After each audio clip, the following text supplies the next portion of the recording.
What is up? I am the Sam D. That's TheeSamd. Welcome to the Week 16 football kickback. What I do here is I walk you through all the games from today, from the 1 o'clock slate to the 4 o'clock slate. We start with the 4 o'clock slate and then we work our way back. Only two games in the 4 o'clock slate today, so we'll be rather quick on the front end as there's a lot to get to in the back end from the 1 o'clock slate. But as we transition here and we get into the playoff picture first, because a lot of action today, a lot of moving and shaking, but then also a lot of just steadiness. Let's get right in here to the screen share and pull this up. All right, so as we do this right now, this is the lead in to the Steelers and also on Sunday Night Football, the Steelers and the Raiders. So we're leading into that. If you look at it right now, in the NFC, the playoff picture is more or less the same. Eagles still holding on to the one spot despite taking the L today. We got the Vikings at the 2. The Vikings, again, finding a way. I feel like I come on this live stream every week and I say, are the Vikings the worst, whatever the record is, team to ever grace us in the NFL? Were they the worst 10-3 team? Yes. Were they worst, or are they the worst 11-3 team? Yes. Now, after another thrilling dub today, are the Minnesota Vikings the worst 12-3 team you've ever seen? We will discuss that. The 49ers take care of business. They take care of the Commanders at the crib, move to 11-4, 3 seed right now. And then you have the Cowboys. Big dub at the crib, take care of, again, Gardner Minshew, no Jalen Hurts. We get it. But still, gave up a lot of points to Gardner Minshew. We'll get there. Again, no real impact from Miles Sanders, but they found a way to get some points up on the Dallas Cowboys. I got some questions about that Eagles defense. That seems to be a reoccurring theme on this live stream is the Eagles and their defense, but we will get there. And then in the AFC, look, right now you're looking at the Bills. The Bills took care of business in Chicago, so they hold on to that one spot. They already clinched the division, but in regards to can he hold on to the number 1 overall seed, right now they got the tiebreaker over the Chiefs. The Chiefs take care of business, get a dub. Again, it's workmanlike here as we get down to the stretch with only a couple of weeks left here in the regular season. It's workmanlike for the teams at the top to just take care of business, put these bad teams out of their misery, or if you let them hang around, find a way to just get that dub, survive in advance. This is what you're getting from a lot of the top teams in both the AFC and the NFC. So we had the Chiefs take care of business. They clinched the division. I think that was last week they did that, but, clinched the division here. Then we had the Bengals. Bengals are a team where I asked last week, are we sleeping on them? Another dub today, 11-4, your Cincinnati Bengals. Are we sleeping on them? And the Baltimore Ravens, smoke and mirrors. I don't know how they do it, but 10-5. I was surprised they got the 9-5 and got the dub last week, and they respond yet again today. Again, against the Falcons, so we know not top tier comp, but again with no Lamar. Running game erratic, still find a way to get it done. So the top 4 teams, seemingly, because there could be some movements, but in terms of teams that are leading their divisions at the moment or taking care of the wild card spots, Bills, Chiefs, Bengals, Ravens, in terms of they've clinched spots, they're in. So teams that have already clinched, Bills, Chiefs, Bengals, Ravens, and AFC. And again, this is before Sunday Night Football. Saturday Night Football, excuse me. And then again, before we have 3 more games tomorrow. So, in terms of the NFC clinching spots, Eagles, Vikings, 49ers, and the Dallas Cowboys. So, speaking of the Cowboys, let's go ahead and get into this.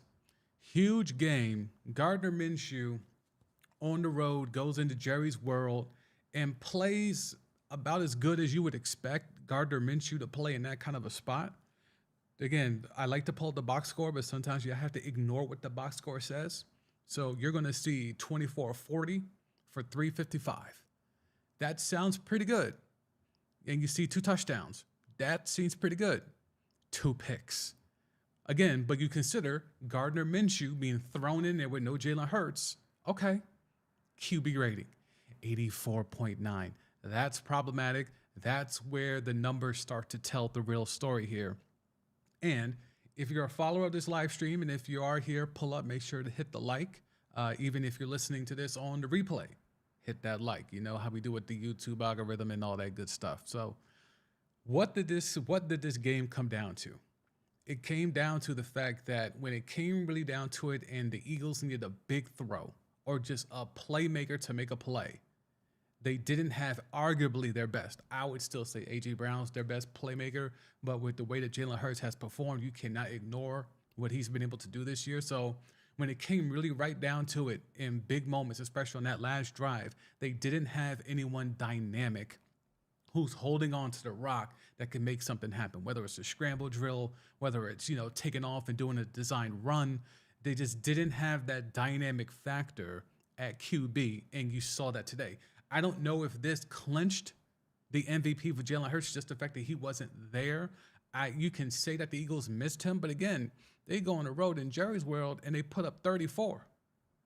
Now, is that more about the Eagles and their playmakers despite not having Jalen Hurts, or is that more about the Dallas Cowboys and their defense and your man Dan Quinn?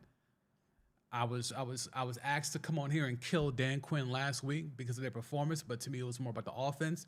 This week, I think you could find reason to fault the Dallas defense, but again, I would not, if the Cowboys would have lost this game, I would have not put it squarely on the defense because again, this team is built offense first. So I'm not going to kill this team for being slight on defense when the whole brunt of the talent on this team by design is on the offensive side of the ball. But when you look at it here, we like to comb the box score and just see if there's anything that sticks out. If you're new here, I favor number one receivers should get double-digit targets every single week. I do not care in what capacity. Number one receivers should be getting double-digit targets just to force the issue against the defense. Let's see how that transpired today. A.J. Brown, 8 targets. Don't like that. But Devontae Smith, 12 targets. So again, Diggs followed A.J. Brown. He followed A.J. Brown around a lot today. But did you notice how they caught him on that sluggo on the first drive? They caught him on that sluggo, little double move, and they caught Diggs, and A.J. Brown started off the game really in a major way with a big catch down the sideline there. But I would have liked to see A.J. Brown, more of A.J. Brown, and I think that's something where, especially over the second half, and especially in that last drive, it seemed like Gardner was going to where he thought he could take advantage of a mismatch. And there's sometimes where you don't have to worry about a mismatch. Sometimes the mismatch is just, I have A.J. Brown and the other side doesn't have anyone that can match up with him. That's the mismatch. Just the fact that I have A.J. Brown and the other side doesn't, that's the mismatch. And I think Gardner went to other players. Quez Watkins, 5 targets to me is a little bit too much for Quez Watkins. It was a little disappointing down the stretch because you could just see if Jalen was there. You can make a case that if Jalen was there, this game's not close in the Eagles' favor. But the fact that they had the rock and they had a chance to go down the length of the field and get in position and maybe steal this dub and really put away the number one seed and lock that away. And they just needed a difference maker. They needed a playmaker, and Jalen Hurts is that for this team, and he was not there. Dallas, was I impressed with anything I saw offensively? I thought it was impressive that CeeDee Lamb, again, 11 targets, number one receiver, 11 targets for 10 catches. It was a little disappointing that, Noah Brown and Gallup, even though Gallup got a touchdown late, that second receiver spot is going to be a thing for Dallas. It's kind of a rotation thing. It's been Noah Brown the last couple of weeks, and then before that, for a couple of weeks, it was Michael Gallup. Someone has to stand up and take that mantle. That's why you had the rumors of Odell Beckham Jr. and maybe T.Y., T.Y. Maybe you have T.Y. there. Oh, hang on. Let me come off the screen share because I know y'all saw that big T.Y. catch, T.Y. You had that there, and that was the thing, right? So it'll be interesting to see what they're able to do with that second receiver slot. But let's focus on that Dallas offense, which makes me go to the Eagles defense. Eagles defense, another theme on this live stream. I've been asking y'all, what is the identity of the Philadelphia Eagles defense? They stacked up front in the trenches. We understand that. The back seven can be good at times. They're more of an opportunistic back seven. They try to force the issue, get turnovers, get deflections, and at times they've been successful. I mean, hell, they started off the game today with the pick six. So, I get that you can look at this team on paper, this defense on paper, and say, hey, well, look, Riddick was getting after it.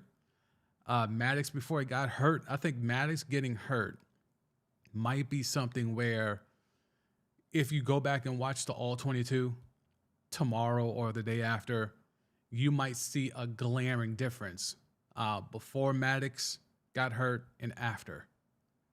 But still, last time I checked, Maddox, as good as he is he that important to that back seven? You can't tell me that he goes out, now all of a sudden CeeDee Lamb is running wild. I mean, CeeDee was kind of getting numbers up even when Maddox was in there. So this defense, they put up good numbers. They're a good fantasy defense. But in regards to can they stop someone, are you confident that this Eagles defense can stop someone when they absolutely have to? And if you are confident, and leave it in the comments, where is that stop coming from? Is it coming from the trenches? Is it coming from the backers? Is it coming from the secondary? Where is that stop coming from? Because the only group I have confidence in is the D-line, because they have so many bodies they could throw at you and keep fresh and keep a rotation coming through that, okay, I have faith that Riddick can do something off the edge. House of Spears and Dominican Sue is still getting after it. You have Joseph, you have Cox, you have all these guys. So I'm like, okay. And then, Jordan Davis, assuming, he didn't get himself too injured there. What was that? Like early in the third quarter? Somewhere in the third quarter, it looked like he got hurt a little bit, maybe early fourth. But if those guys are relatively healthy and fresh, I have confidence that if they're going to get a stop, it's going to come from there. Big play Slay. I mean, today was a day where if he's still big play Slay, and that's arguable. Today was a day where you just go ahead and follow CD. And if he was following CD all the way around it, and he did get caught out there a couple times, 11 targets, 10 receptions for CD Lamb. So interesting game here, a lot to pick apart. I'm sure the pundits will over the next couple of days, but I think instant thoughts, instant analysis, instant reaction is that the Eagles showed themselves to be top tier of the NFC. The fact that they could go on the road and put up 30+ without Jalen Hurts. And again, part of it was a defensive touchdown. So still 20+ from the offense, and the defense stepped up there and also put up a touchdown on the board. But Miles Sanders, huge fumble there at the end. Can't get around that whatsoever. I like the fact of they got Dallas Goedert back and he was able to give you something. He's a guy that, again, another weapon for this offense. So not only do you, assuming Jalen Hurts, whether he comes back next week or the week after, maybe they even hold him out until, their second round matchup, assuming that they hold on to the number 1 seed and get that bye.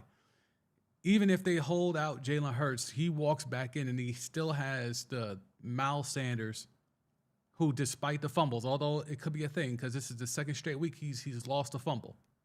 It's just a sign of things to come. He hadn't fumbled the entire year up until the last 2 weeks. Something to watch there. But in terms of weapons, you have a Miles Sanders, you have a Devonta Smith, you have A.J. Brown, now you have Dallas Goedert back in the mix. Those are 4 dudes, again, with the dynamic playmaking of a Jalen Hurts. How do you stop that offense? What is the game plan? Eagles are very dangerous. They take the L today, but I don't think that means anything in regards to their long-term plan in terms of getting to the Super Bowl. I don't think this is like a sign of things to come, or this is like a crack in the armor. I don't think anything of that. I think this is more of a win for Dallas. Dallas has to keep building and try to get some sort of momentum if you believe in that concept of momentum actually being a thing. This was a game where they needed to get that dub. Zeke ran well.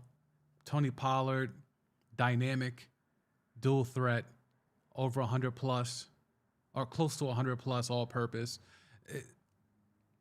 Dallas needed this more than Philly did. It would have been a real extra sweet, extra cherry on top to clinch that number 1 seed without Jalen Hurts, but you can't really get too wrapped up in that. So Eagles, Cowboys, great game, exciting game, a lot to get into. I'm sure all the pundits will be going crazy over that. So, but the other 4 o'clock game, which turned out to be a little bit more interesting than I thought, Washington and the 49ers. So this was a game where you would have thought, because of the defense that the 49ers possess, it would have been hard sledding for your man's Taylor Heineke and them boys from Washington.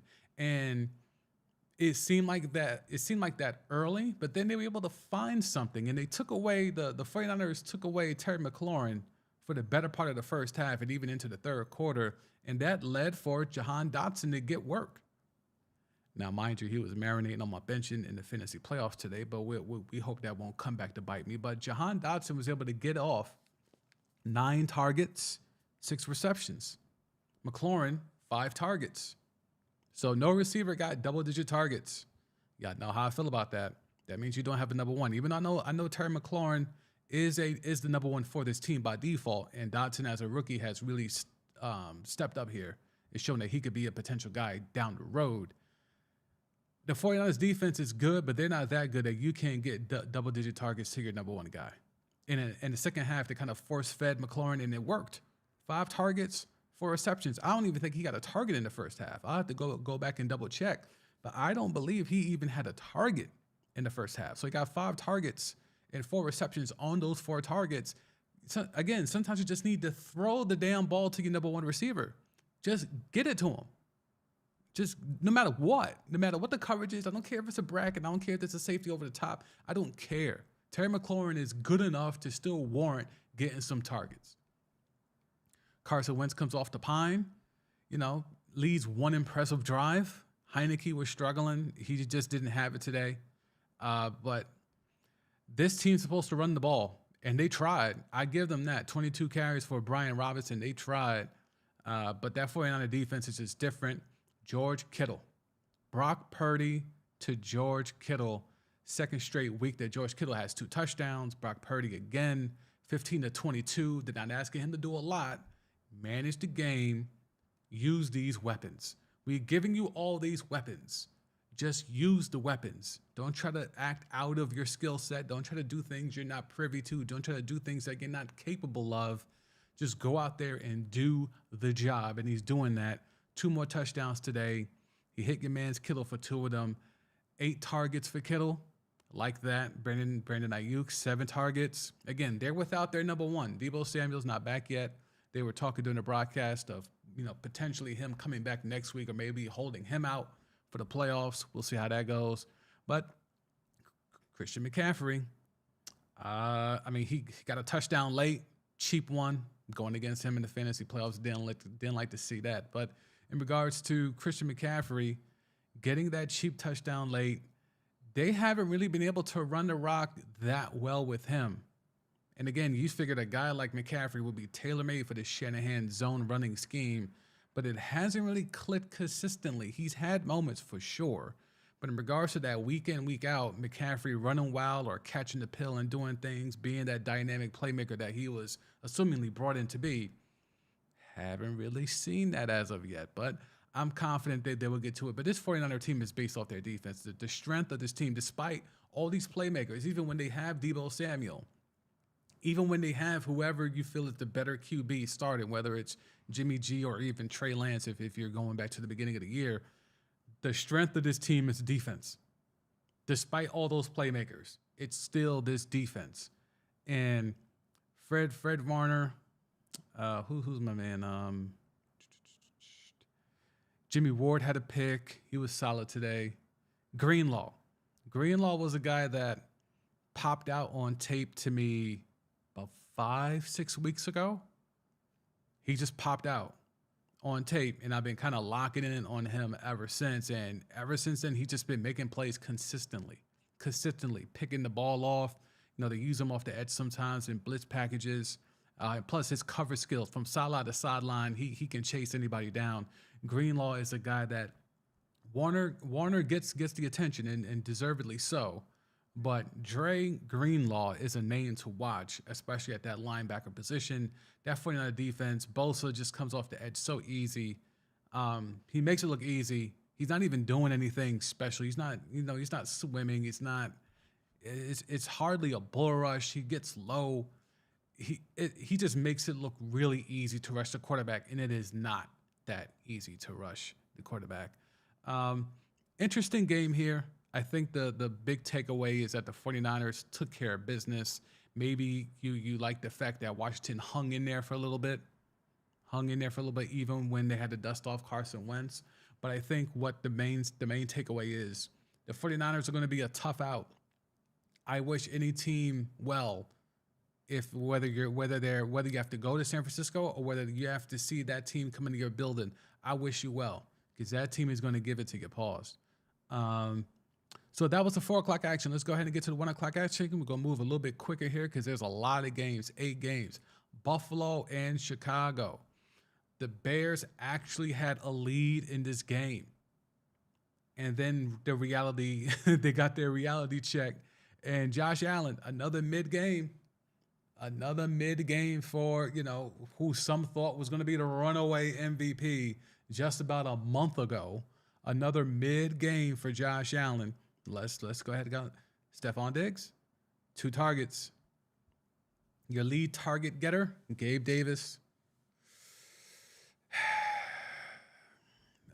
Look, there's only certain, I can only say it so many times. But Bills take care of business. The Bears are the Bears. The Bears were, I wish the best for Justin Fields. I hope he works on his footwork this offseason.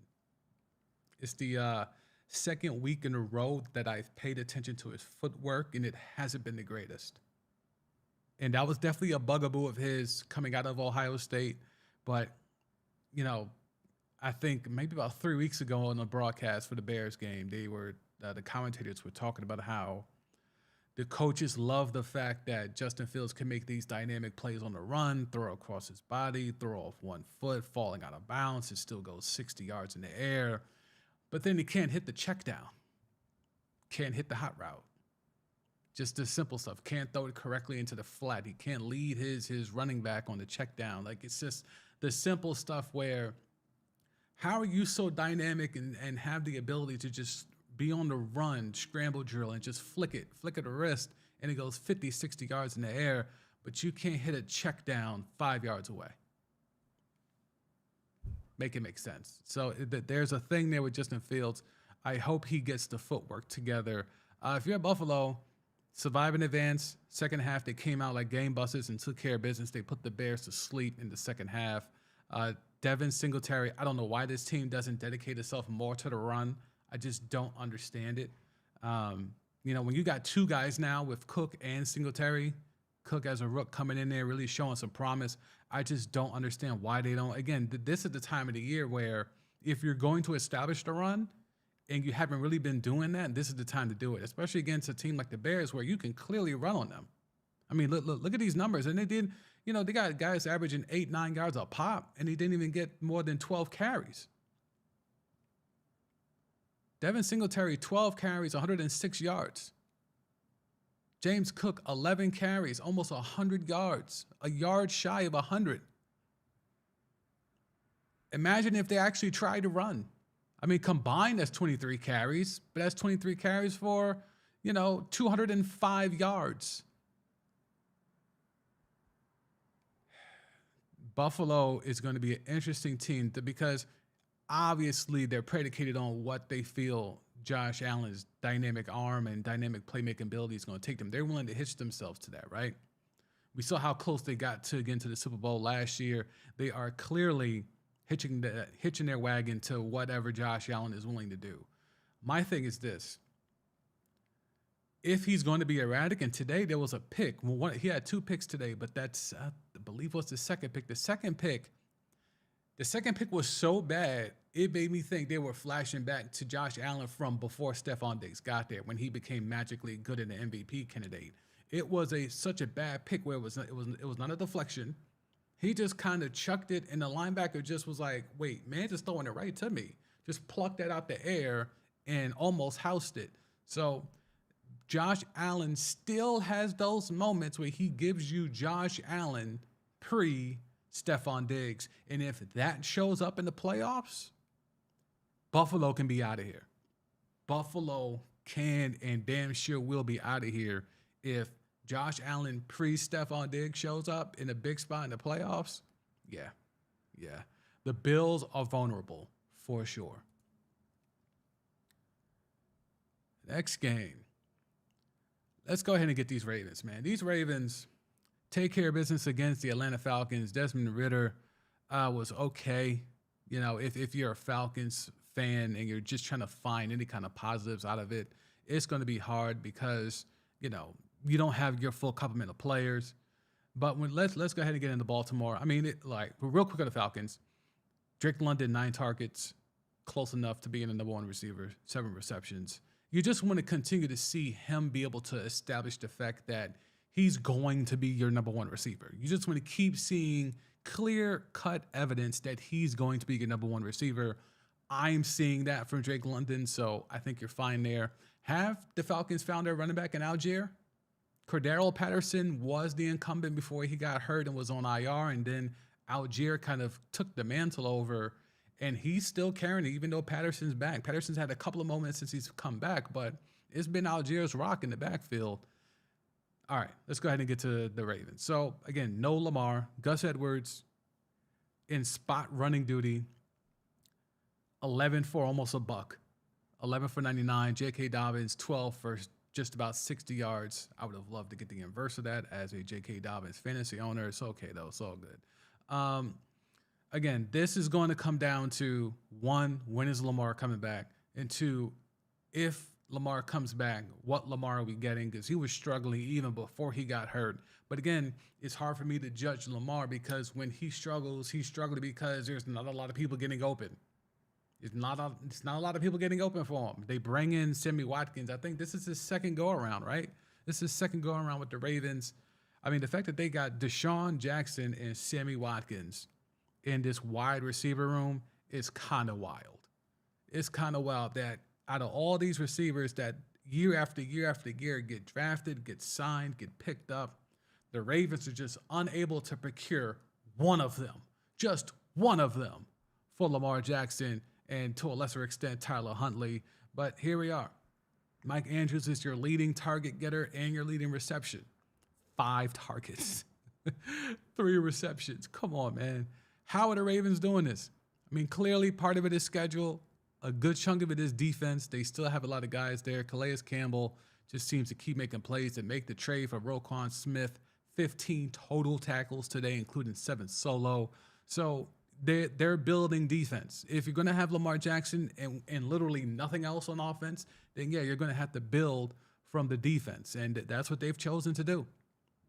Their big in-season addition was not giving Lamar Jackson help. It was to go in to add another dynamic playmaker on defense at Roquan Smith. So I guess that answers the question in terms of they're never going to get Lamar any real help. They're just going to keep, hoping to play defense, run the rock, keep games close, and then you have Justin Tucker, probably the GOAT kicker, waiting there in the tuck to win a close game if they have to. So Ravens get another dub, move to 10-5. And I don't know if they're dangerous in the playoffs. That's the thing. They're just hard to figure out. I don't know if they're dangerous. But with that defense travels and that running game travels. So they'll be in the mix. You're going to have to put them away early, score points on them early, and dare Lamar or whoever's at QB to put up points and come back. Seattle and Kansas City. So Mahomes, are we playing Mahomes MVP odds? Any sports books? Anyone out there jumped on that a few weeks ago? Because while everyone else was running around, Josh Allen, Jalen Hurts, finding, Tua even, if you want to go back a couple of months ago, Mahomes has steadied the ship and it's just cruising along. 2 more touchdowns today. Again, and it's not the video game numbers from years ago, but it's just consistency. Excellence, consistently being excellent. And that's what Patrick Mahomes is doing here. Kelsey, big second half. McKinnon's been doing some things. Another touchdown this week. It's going to be interesting to see who steps up to be that second person. But I've been targeting it. I've been tracking it here on this live stream in regards to who is the second guy each week for the Kansas City Chiefs, because I feel they're a wide receiver away. And Travis Kelce's not a wide receiver. So they are a wide receiver away from running away from the AFC and potentially the entire NFL. But they don't have that right now. That receiver to do all of that does not exist right now on their roster. 8 targets for Travis Kelce, 6 receptions. By far and away the most targets and the most receptions out of anybody. They're lucky they didn't play a better team, a better suited defense today. I did not feel like their offense ever was clicking, but at the end, Mahomes just kept making plays. That touchdown run where he's parallel with the ground, puts the left hand down to balance himself and to make sure his knees don't touch, and then stretches and hits the pylon, it's a huge play. Again, that's what the Eagles were missing with no Jalen Hurts today. When Mahomes had to make a play and be dynamic, and I really feel he should run more. I get why he doesn't. He's had a bad toe, has had turf toe before. So, and if you've seen Deion's amputated toes, you know what turf toe can do. But in regards to, I wish Mahomes would run more.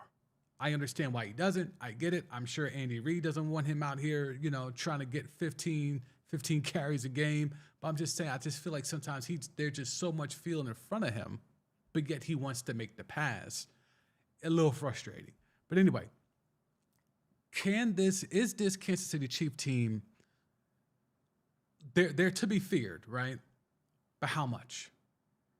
Are you fearing them in the second round? Or are you fearing them in the AFC Championship game? Do you think this is a Super Bowl team? Let me know. What's your fear level? If you're another team, if you're Buffalo, if you're any of the alleged let's go ahead and look at this playoff picture again. If you're the Bills, Bengals, and Ravens who have already clinched a playoff spot, how much are you fearing the Chiefs? Clearly, if you're the Bengals, you're not fearing them, right? Because you already beat them, 3 times in a row. So the Bengals probably don't fear them. Bills should not fear them, right? Because they beat them head-to-head earlier this year. They should feel confident. Ravens should be scared to death. Scared to death, especially with no Lamar, if that's the case. But if you're one of these teams in the hunt, Jaguars, impressive performance against the Jets. I mean, I see that loosely, but still, a dub is a dub. If you're the Jaguars, do you fear the Chiefs? If you're the Chargers and Justin Herbert, Jay Herbo, do you fear the Chiefs? Even if you're Tua Tagovailoa and the Miami Dolphins, do you fear the Kansas City Chiefs? It's an interesting thing where they're cruising along with the Chiefs, that is, and I'm not sure how many people are actually afraid or whatever of these Chiefs. I'm not sure. I'm not sure how that works. But they need someone to step up and be that second receiver. And maybe it's McKinnon. He's not Tyreek Hill. You can't find another one of those. But he's making the type of plays from a athleticism standpoint that makes you think he could maybe do some, keyword, some of the things that they try to do with Tyreek Hill. So that is the Chiefs and the Seahawks. I mean, y'all know I rock with Geno, but they got Kenneth Walker back, and Tyler Lockett's not playing, and it's a wrap for them. Carolina. All right, so Carolina moves to 6-9. Yo, I love the fact that they're still in this with as much. Steve Wilks should get that job. Let's start that momentum there. Let's start that talk there. Wilks deserves that job. DJ Moore, he's him. Just watching this game, so many times you saw, oh, wait, hold up, damn. 13 targets for Amon-Ra St. Brown, number 1 receiver.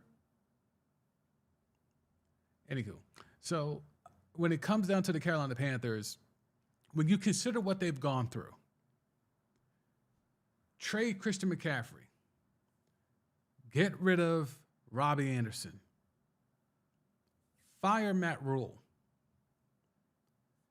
cut loose Baker Mayfield. They had this revolving door at quarterback with Sam Darnold, PJ Walker, Baker Mayfield, back to PJ Walker, back to Baker, Baker wants out. You let Baker come back. Darnold's back in. Like it's this revolving door of mid at allegedly the most important position in all of football. And somehow, some way, they're right here at the doorstep of leading the NFC South. They're right there. And again, imagine if they didn't have that screw job of DJ Moore in Atlanta, where they gave him that foolish flag when he took his helmet off after catching a Hail Mary of all Hail Marys from when PJ Walker was starting. Imagine if the refs would have swallowed their whistle or held that flag. You're looking at a Carolina Panthers team that's 7-8.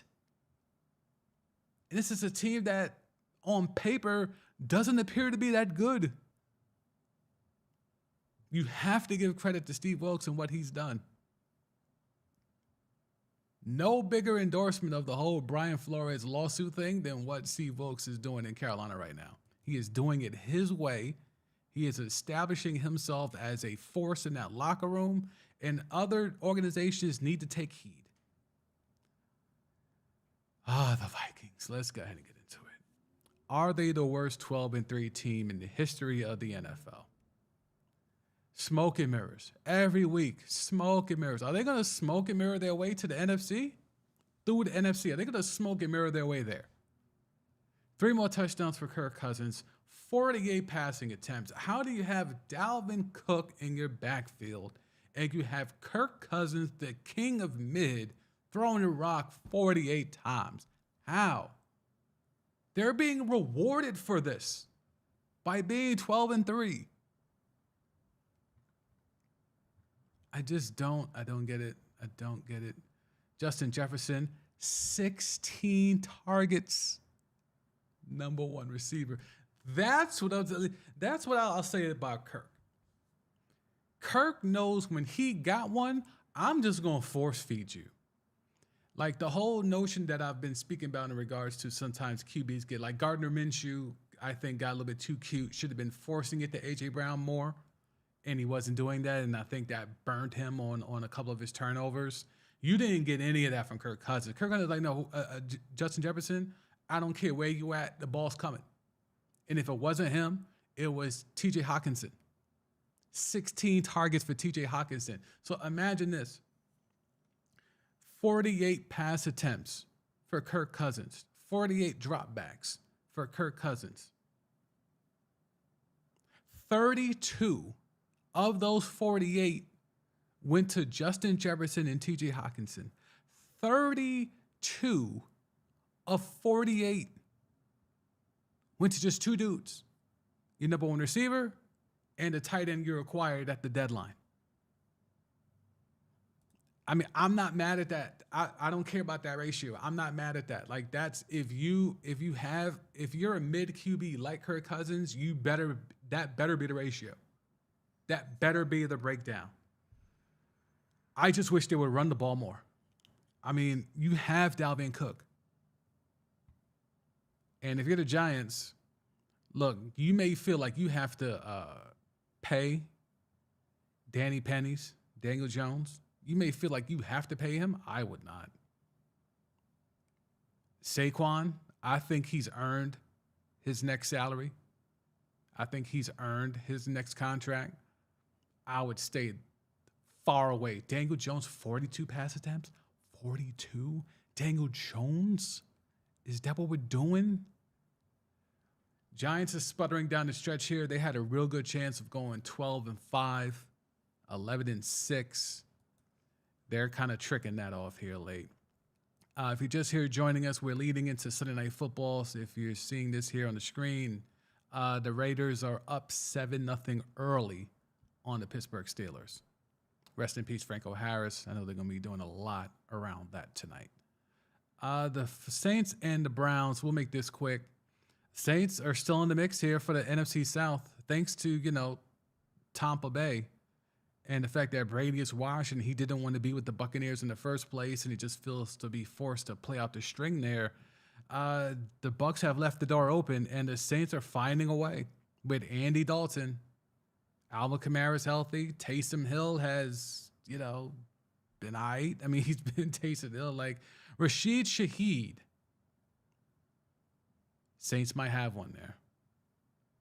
I mean, we know what they have in Olave.